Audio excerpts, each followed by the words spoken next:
Hello guys, welcome back to my channel. Rasmalai কিন্তু সবারই পছন্দের একটি খাবার, কিন্তু ছানা তৈরি করে রসমলাই তৈরি করা কিন্তু অনেক ঝামেলার মনে হয়। তাই আজকে আমি খুব কম সময়ে আর সহজ উপায়ে পাউরুটি দিয়ে রসমলাই তৈরি করে দেখাবো। এখানে আমি 5 পিস পরিমাণ পাউরুটি নিয়েছি। পাউরুটিগুলোর শক্ত অংশ মানে লাল অংশটুকু আমি বাদ দিয়ে দিব। দেখুন, পাউরুটির শক্ত অংশগুলো আমি বাদ দিয়ে দিয়েছি। এখন আমি পাউরুটিগুলোকে টুকরো টুকরো করে নেব। পাউরুটিগুলো আমি টুকরো টুকরো করে নিয়েছি। এখন আমি পাউরুটিগুলোকে ব্লেন্ড করে নেব। পাউরুটিগুলো আমি ব্লেন্ড করে নিয়েছি। এখন চলে যাব চুলায়। ফ্যানে এখন 1 কাপ পরিমাণ দুধ দিয়ে দিয়েছি। দিয়ে দিব 1 টেবিল চামচ চিনি।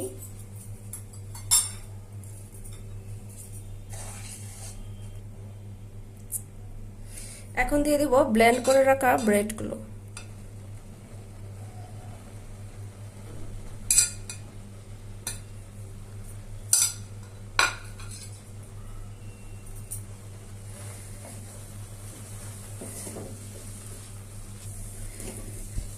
এখন এই সবগুলো দিয়ে একটু ডো তৈরি করে নিব। একটু নরম নরম নামিয়ে নিব। আমার এটা হয়ে গেছে। দেখুন, আমি একটু নরম নরম নামিয়ে নিয়েছি। এখন আমি এর মধ্যে অ্যাড করে দেব গুঁড়া দুধ।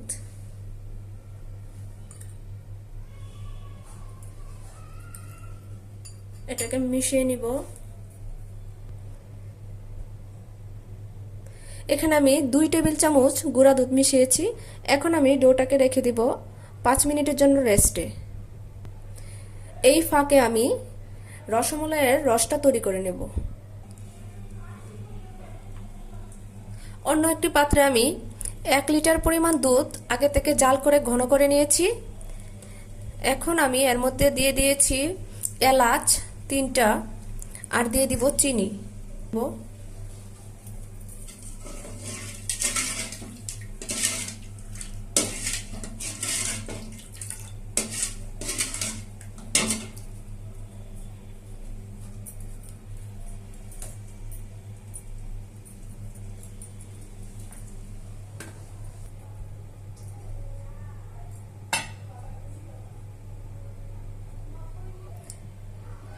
ডোয়ের মধ্যে আমি একটু ঘি দিয়েছি এবং আমি একটু হাতেও ঘি লাগিয়ে নেব।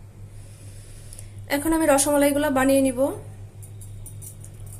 যার যেরকম শেপ দিতে ইচ্ছে করে, গোল লম্বা, আমি একটু গোলও না লম্বাও না, ঠিক এরকম একটা শেপ দিচ্ছি। ঠিক এরকম এরকম করে আমি সবগুলো শেপ দিয়ে দিব।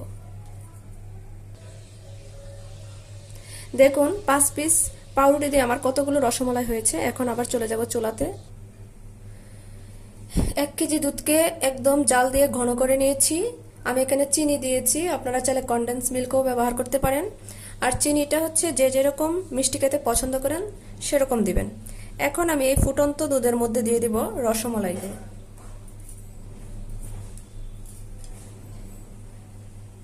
সবগুলো রসমালাই দেওয়া হয়ে গেছে। এখন আমি জাল করে নেব 10 মিনিট, একদম মিডিয়াম লো। ফিরে এলাম 10 মিনিট পর। দেখুন, রসমালাইগুলো ফুলে অনেকটা বড় হয়ে গেছে।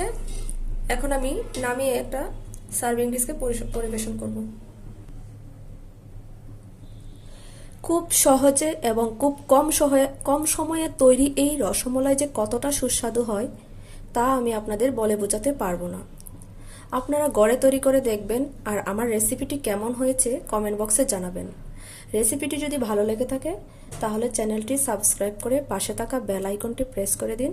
আজকে এই পর্যন্তই। ফিরে আসবো নতুন কোনো রেসিপি নিয়ে। সেই পর্যন্ত সবাই ভালো থাকুন, সুস্থ থাকুন। ধন্যবাদ।